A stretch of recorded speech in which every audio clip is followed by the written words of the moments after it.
물론 저는 요거는 넘어섰습니다. 여러분들이 이 50%로 가기 위해서는 생각보다 쉽지는 않습니다. 단 재능이 없거나 이런 거와 관계없이 누구나 이룰 수 있는 건 경매로 50%입니다. 결론, 오늘이 어렵다, 오늘이 어려웠다 공부하는데, 그렇다면 여러분들은 정상적인 길로 가고 있고, 정상적인 길이라는 건 오늘 또 5% 싸게 사는 겁니다. 앞으로 여러분들이 경매 공부를 하시면서 어렵다라고 느끼는 순간부터 끊임없이 즐기시기 바랍니다. 여러분들은 싸게 사는 길로 계속 가고 있습니다. 아시겠죠? 제 말이 맞죠? 우리 이거 열심히 공부해갖고 머릿속에 뭐 채우려고 공부하시는 거예요? 이거 공부하시면, 경매를 공부하시면 여러 가지로 사회적으로 이득, 그러니까 다시 얘기해서 지금 민사소송의 7에서 80%가 채권채무소송 아니겠습니까? 그런 것들에 대한 대비나, 누가 그러대요? 사기 안 당할 것 같다고? 이런 것들의 좋은 점도 있지만 사실 궁극적인 목표는 우리가 얼마나 싸게 사서 돈을 얼마나 버느냐, 이를 말씀드릴 거고, 또 한 번 말씀드리는 건 그때도 말씀드렸습니다. 아주 오래전부터, 100년? 아니요, 수천 년 전부터 우리가 밟고 다니고 놀고 쓰고 먹고 하는 모든 공간이 다 부동산입니다. 다들 봤죠? 그리고 그거 가지고 전쟁하고 죽이고 살리고 했던 게 부동산입니다. 금, 다이아 이런 게 아니고 우리가 알고 있는 최고의 현물은 바로 부동산입니다. 최근에 막 너무 이슈에 됐다가 뭐 좋다 나쁘다 말 많았던 가상화폐들 있죠? 그거 다 인간이 만들어낸 거죠. 부동산은 인간이 만들어낸 것이 아닙니다. 옛날 농업혁명이 있을 때부터 부동산은 최고의 현물이었고, 여러분들이 돈이 있든 없든 모든 사람들의 관심 분야니까 이걸 가지고 놀면서 돈 버는 법, 그리고 부를 창출한 것, 이거 두 가지를 꼭 앞으로 여러분들이 챙겨가시기 바랍니다. 아주 쉽게 얘기해 볼까요? 여러분들 상가 사면 수익률 나오죠? 놀면서 돈 벌 수 있죠? 제가 좀 아주 정확히 말씀드려 볼까? 놀면서 돈 나오는 게 어딨어. 산 거 관리라도 해야 되고, 뭐 해야 되긴 해야 돼. 지금 하는 거 말고 딴 걸 한다는 얘기예요, 지금 얘기는. 보다 더 즐겁고 쉬운 일을. 또 하나는, 여러분들 많은 분들이 또 금리가 낮고 하니까 이런 상가들을 좋아라 하시는 분들도 많이 계시는데, 상가는 평생 모아봤자 부자가 못 됩니다. 여러분들 투자한 거 없이 한 달에 100만 원씩 나와요. 지금 뭐 조금 더 나오겠지만 요즘에 올림픽 금메달리스트들 보면 연금이라고 나오죠. 죽을 때까지 나오는데 그거 죽을 때까지 모아봤자 부자 됩니까? 부자 축에도 못 껴요. 축에도. 한 푼도 안 쓰고 모아도 1년에 1200만 원 아니야. 맞잖아요. 그래서 거기서 머무른다라는 표현이 아니고 약간 다른 방향입니다. 이건. 놀면서 들어오는 구조, 최고의 현물, 옛날부터 이랬던 부동산과 또 옛날부터 이건 뭐예요? 매각에 대한 차이. 한마디로 대박. 자, 이것도 잠깐 말씀드릴게요. 우리 일산에 아파트가 몇 배 올랐어요? 25년 전, 즉 일산이 처음 생기고 나서부터. 제가 그때 했잖아, 잠깐. 예, 많게 오르면 한 5배 올랐어요. 5배. 자, 일산동, 풍동, 탄현동, 덕이동, 일산 신도시 아니죠? 아니었죠? 우리는 지금 일산 신도시련이 그리고 살잖아, 그냥. 탄현 위브더 제니스. 아시죠? 그 신도시 아니에요. 몇 배 올랐을까요? 최소 50배에서 200배 정도 올랐습니다. 여러분들 아파트 한 채 갖고 있어갖고, 야, 우리 아파트는 5배 올랐어. 그 아파트 팔아서 어디 간다고요? 똑같은 아파트 갈 수밖에 없는 겁니다. 물가 상승이고요. 자, 여기서 이제 부를 창출해야 되겠죠? 맞죠? 자, 제가 이제 오늘 수업 내용은 아니지만 미리 좀 예고편을 드리자면, 상가는 매도 차익이 없어요. 팔아서 남질 않는다고. 땅은 임대료가 안 나오죠. 그러니까 이것만 갖고 있으면 요걸 충족 못하고, 요것만 갖고 있으면 불을 충족 못합니다. 여러분들은 지금 얼마 안 남았으니까 과거에 계획이 있던 분이 경매 교육을 받고 끝날 때쯤 그 계획이 맞는지를 확인하시고, 틀렸다면 수정하셔야 되는 거고요. 계획이 없던 분들은 수료를 하고 나서 그 계획을 잡으시길 바랍니다. 그 계획에는 항상 제가 중심에 있기에 어떠한 부분도 저한테 질문하셔도 됩니다. 아시겠죠? 자, 질문의 내용은 나 돈 어디다 쓸까요? 부터 시작해서 지금 책에 나와 있는 기본적인 이론까지 부동산에 관련된 어떠한 것이라도 질문에 대한 답변을 드릴 수가 있습니다. 제가 법을 많이 알고 법률적으로 이 강의를 하다 보니까 가끔 무슨 의료사고나 교통사고를 갖고 오시는 분들이 있는데 단 1도 모릅니다. 예. 단 부동산에 관한 법률은 변호사보다도 더 많이 아니까, 훨씬 많이 아니까 거기에 대해서는 어떠한 것도 여러분들이 공부 차원에서든 부창출 차원에서든 상담하시길 바라겠습니다. 이번 기수에 여기 지금 일산은 안 계시는데 부천에 변호사가 2명이에요. 옛날에는 변호사가 오시면 변호사가 안 밝히고 저한테 수업을 받으셨는데요. 지금은 여기 와서 영업해야죠. 그분들도. 변호사니까 많이 의뢰하라고. 자, 여기까지 하고요. 다시 한번 말씀드리지만 점점 어려워질 거다. 점점 싸질 거다. 이겁니다. 자, 두 번째 복습 들어갑니다. 쌀 때 사서 비쌀 때 팔아라가 첫 번째 복습이었고요. 제 강의 처음 들으시는 분들은 쌀 때 사서 비쌀 때 파는 게 당연한 거 아니야? 이렇게 생각하시는데 다음 달 제 첫 강의를 복습 차원에서 다시 한번 들으시길 바라고요. 자, 두 번째 복습입니다. 여기가 서해안 갯벌입니다. 하루에 한 100만 명, 너무 오버했나? 한 10만 명씩 오는 굉장히 우리나라의 갯벌이 세계 5대 갯벌이에요. 어마어마한 자원의 보고인데요. 자, 갯벌이 있는데 그 갯벌에는 매일 10만 명씩 오고 입장료 1,000원만 내고 들어갈 수가 있습니다. 그리고 뭐 하나씩 챙겨가. 호미를 하나 챙겨갑니다. 조개를 캐는데요. 딱 캐면 돌이잖아. 이런 것도 있을 수 있죠. 버립니다. 캤는데 요만한 조개가 나왔어요. 근데 이거는 못 갖고 가. 어떻게 하면 갖고 가냐면 오늘 입장한 10만 명 중에 입찰을 해야 갖고 갈 수 있어요. 이해 가십니까? 이게 한 10,000원 정도의 낙찰이 되더라 이거야. 요만한 건 한 10만 원. 근데 조개를 캤는데 다야가 거기, 진주가 거기 박혀 나왔어. 그럼 그건 1,000만 원. 대충 낙찰가가. 어떤 건 다야가 박혀 나와서 1억에 낙찰이 되더라 이겁니다.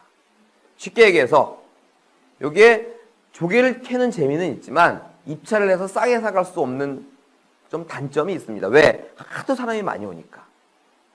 이 갯벌에 너무 사람이 많으니까 저기 옆 갯벌에 주인이 나도 한번 이걸로 장사 좀 해봐야 되겠다. 오픈을 했어요.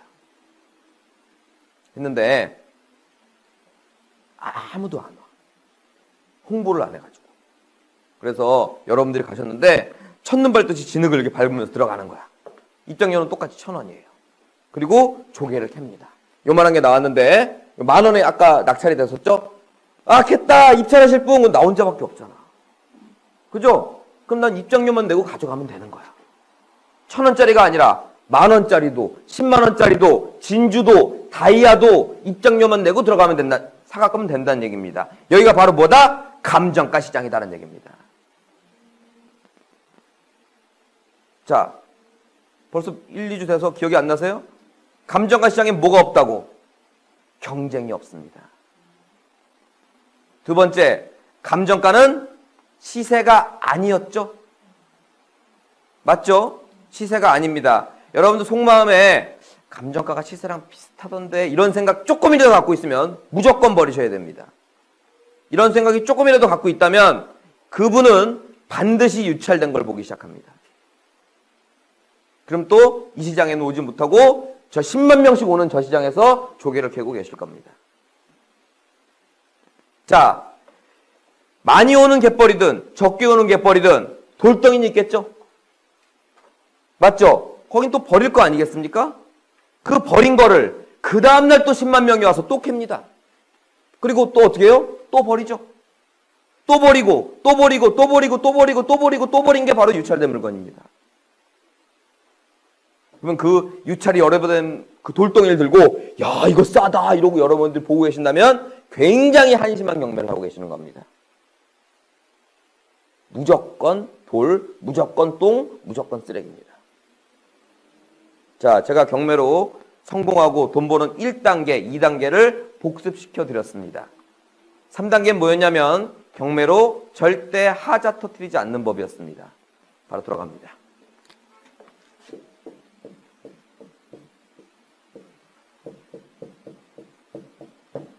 자, 2억짜리 아파트입니다. 1순위로 근저당권 A가 있고 금액은 1,000만 원입니다. 2순위로 임차인, 확정일자 받지 않은 임차인 B가 있고 금액은 1억입니다. 3순위로 또 다른 근저당 C가 있고 금액은 2억입니다. 질문 드립니다.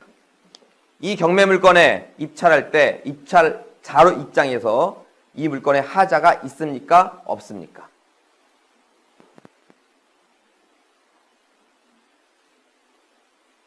자, 제 시간에는 맞는 답이든 틀린 답이든 크게 대답해 주시면 아주 감사하겠습니다. 하자? 없죠. 자, 그러면 제가 여러분들 아리송한 분들한테 답을 드리겠습니다. 제가 1등이라고 썼죠, 일단. 1. 그리고 근 이렇게 썼죠. 그럼 그때부터 뭐예요? 하자가 없는 거예요. 1번 근저당 그럼 끝난 거잖아, 권리분석에. 여러분들 권리분석이 너무 어려워요 이러면 제가 옆에서 뭐가 어렵다는 거지? 자, 권리분석에 하자가 있다 없다만 판단한다면 사실 우리의 목적은 그건 아니에요. 있는 물건이냐 없는 물건이냐 판단하는 게 아니고 경매로 돈 버는 게 우리 목적이에요. 자, 하지만 오늘은 이론적인 것만 얘기하자면 1등이 근저당이면 밑에는 이걸 포함해서 무조건 다 없어지죠. 그러니까 제가 1등 근 이렇게 쓰면 하자 없는 물건을 설명하시는구나 이렇게 생각하시면 될 거 아닙니까? 이거 하자 없죠? 좋습니다. 자, 지금 복습도 됐습니다. 1등 근저당이면 다 없어진다고요. 이게 금액, 권리, 개수 싹 없어집니다. 오늘도 아침에 제가 실수로 등기부등본이 나왔길래 인쇄를 딱 눌렀는데 117페이지가 나왔어요. 그냥 볼걸. 근저당만 찾으면 되는데. 괜히. 하여튼 이런 식으로 실수하지 마시고요. 자, 그런데 저번 주엔 뭘 했느냐? 우리가 입찰을 하려고 한 게 아니고 우린 누구 입장이었습니까? 임차인 B의 입장이었습니다. 임차인 B는 근저당부터 밑에 있기 때문에 낙찰자가 인수하지 않습니다. 무조건 말소를 하랬잖아. 두 번째, 주택임대차보호법상 확정일자와 배당 일정을 했어야 배당을 받아가는데 그것 안 하고 임차인만 지키고 있어서 배당도 나오지 않습니다. 즉, 임차인은 그 1억을 그냥 날린다는 얘기입니다. 자, 입찰자의 입장과 임차인의 입장은 하늘과 땅 차이죠. 입찰자는 낙찰받으면 추가되는 비용 하나도 없고 임차인은 이거 낙찰되면 나 한 푼도 못 받아가고. 맞죠? 다들 기억나시죠? 자, 그렇기 때문에 우리가 입찰자 입장이 아니라 임차인 역할을 해봤더니 우리 답을 어떻게 냈죠? 기억나시나요? 크게 뭐라고요? 그렇죠. 자, 임차인이 고민하다 보니까 없던 확정일자를 만들 수도 없고 얘보다 먼저 올라갈 수도 없는 입장에서 A를 내가 빌린 돈도 아니지만 얘가 빌린 거죠. 아니지만 갚아버린다는 얘기입니다. 그러면 얘가 1등에서 순위가 없어지니까 자동으로 2등이 1등이 되죠. 그리고 얘는 3등이 2등이 되죠.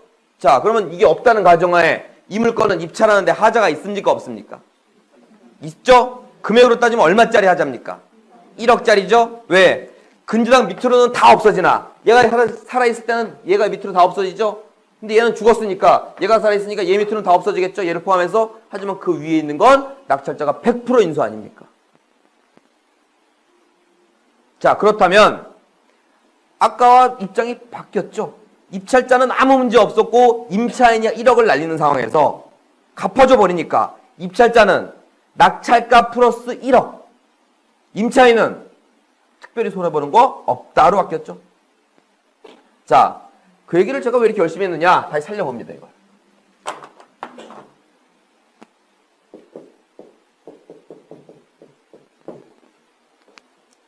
다시 한번 물어보겠습니다. 이 물건은 하자가 있나요, 없나요? 없죠. 하지만 언제든 하자가 생길 수 있다, 이거죠. 모든 경매의 법적 책임은 낙찰자가 집니다. 여기서 굉장히 가혹한 상황이 벌어진다는 얘기입니다. 그런데 이러한 하자가, 이게 없는 물건을 덜컥 낙찰받는 사람들은 초보도 아니고 바보예요. 그 바보들은 반드시 그 물건을 토해냅니다. 토해낸다는 얘기는 잔금을 안 내요. 흔한 일도 아니지만, 하지만 이 물건을 낙찰받는 사람은 열에 9명은 그냥 하자 없구나라고 낙찰을 받습니다. 근데 그 중에 그 사이에 얘가 이걸 갚았더라면 그 열에 그 몇 명은 어마어마한 피해를 보는 겁니다.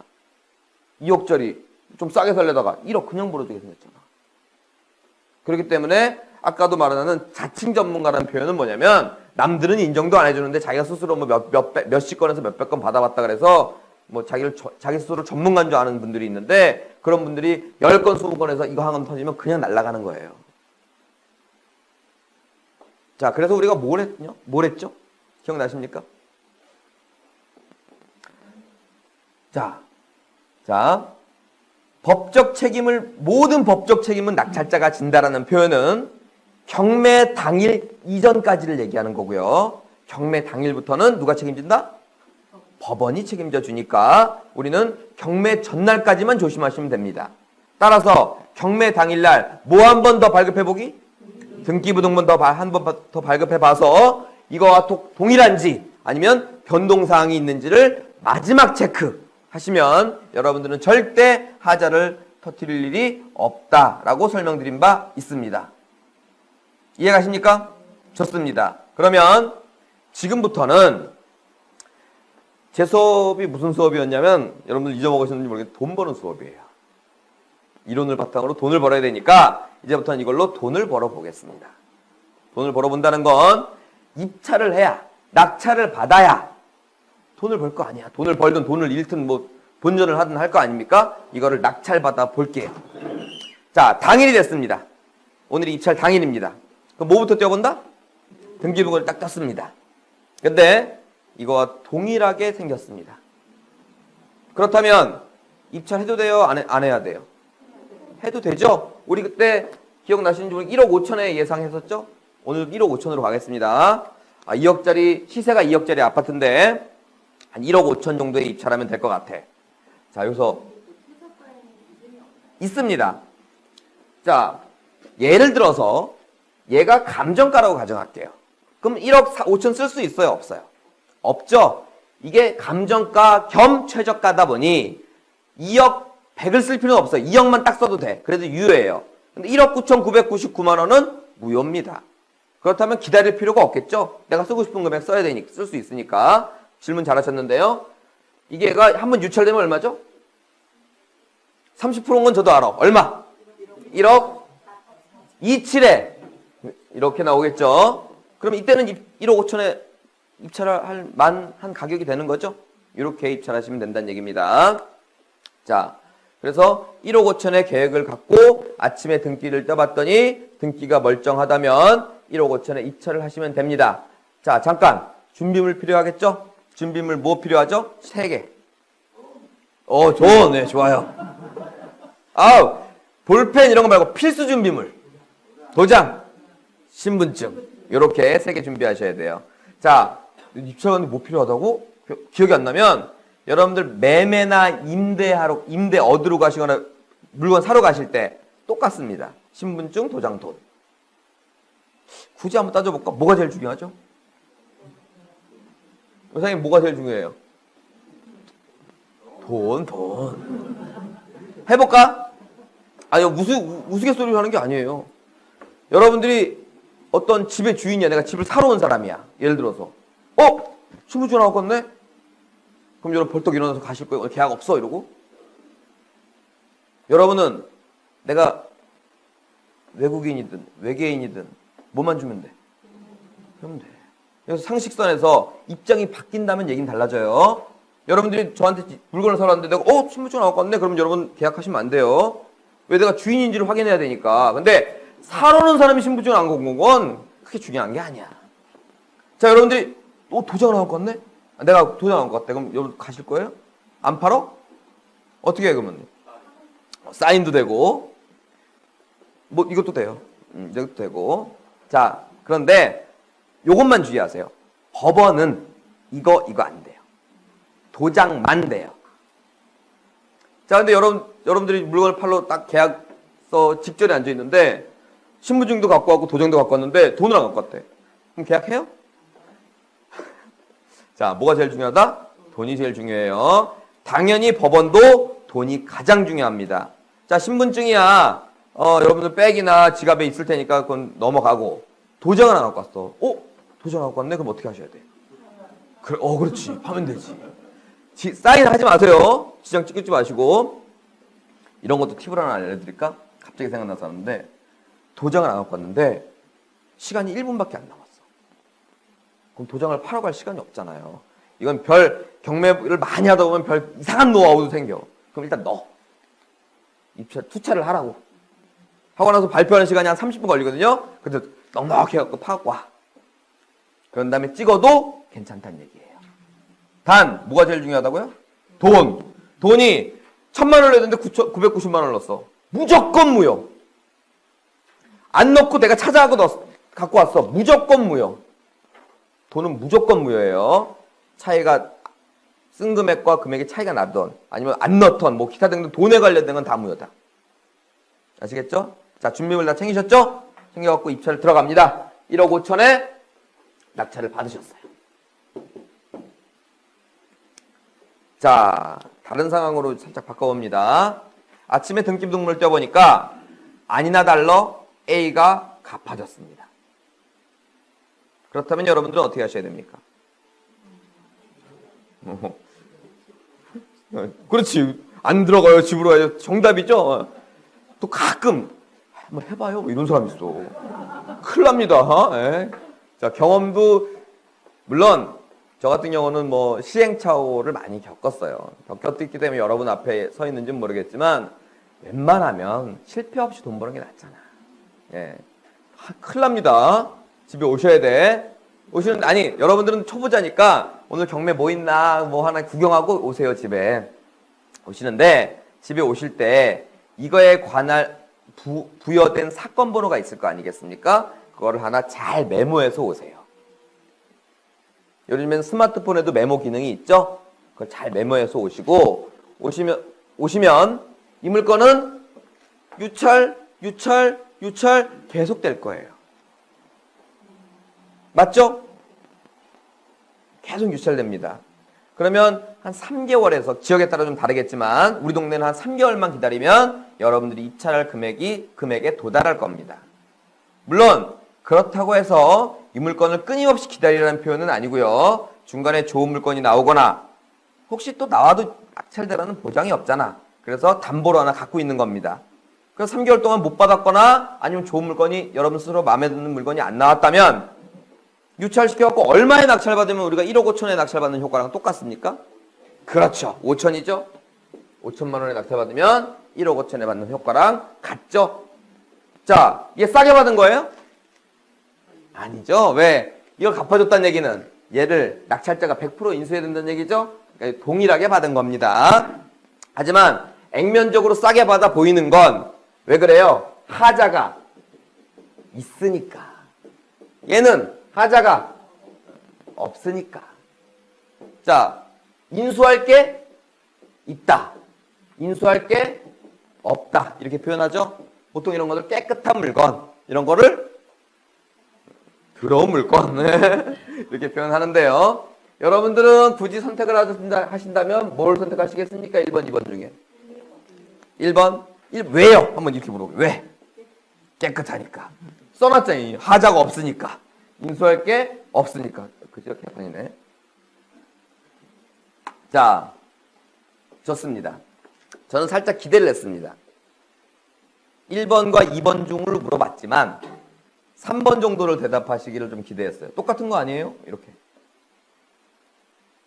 이건 하자가 있지만 사실은 금액을 싸게 받았으니까 같은 거 아니에요? 이렇게 저는 좀 기대를 했는데 일단 여러분들은 다 깨끗한 거 좋아해.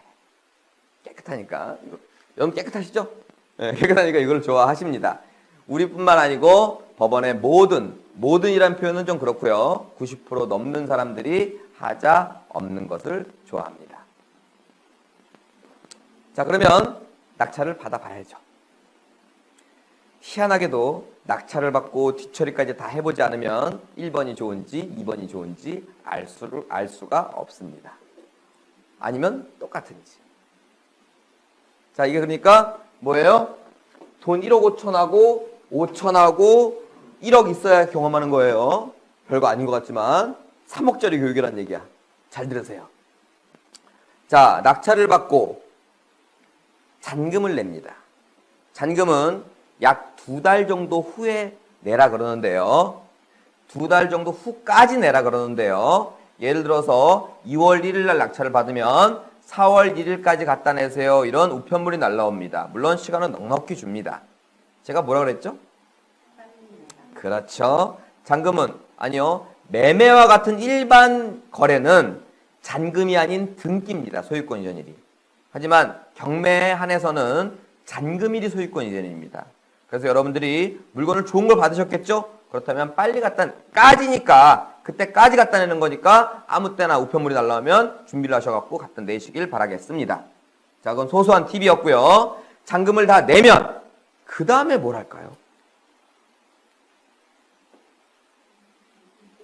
그렇겠죠? 자, 쉽게 생각하세요. 제가 파는 사람인데 저한테 잔금을 다 내셨어요. 그럼 제가 뭘 잔뜩 드리지, 서류를. 뭐 하라고? 등기하라고. 등기할 겁니다. 자, 등기하는데 돈 들까요? 안 들까요? 들죠? 자, 등기에 돈 들어요. 취등록세 이렇게 표현을 하는데요. 자, 일단 기억하세요. 1, 2, 3, 4. 1, 2, 3, 4입니다. 1%는 무주택자의 주택구입. 2%는 유주택자의 주택구입. 주택은 끝났어요. 3%는 땅, 4%는 상가. 이게 일반적인 세율입니다. 근데 이렇게 공부를 가르치면 실무랑 전혀 맞지를 않습니다. 이건 공인중개사용 공부입니다. 자, 여기서 실무적으로 간다면 1에서 1을 더 더하세요. 그러면 2, 3, 4, 5가 되죠? 맞죠? 2는 왜 그러냐면 주택채권 사야 되고 임직대 사야 되고 말소부용 들고 이것저것 들다 보면 실무적으로는 1이 2가 됩니다. 지금 교육세니 논수세니 이런 것도 뺀 거고요. 자, 2, 3, 4, 5. 2가 뭐예요? 그러면 기억해 보세요. 무주택자의 주택구입. 3은 유주택자의 주택구입. 4는 땅, 5는 상가. 이렇게 생각하시면 된다는 얘기입니다. 자, 얘는 아파트니까 뭐예요? 집이죠. 여러분들 집이 있다는 가정하에 그러면 3%가 나오겠죠? 그러면 1억 5천에 3%면 얼마죠? 450. 좋아요. 450. 얘는요?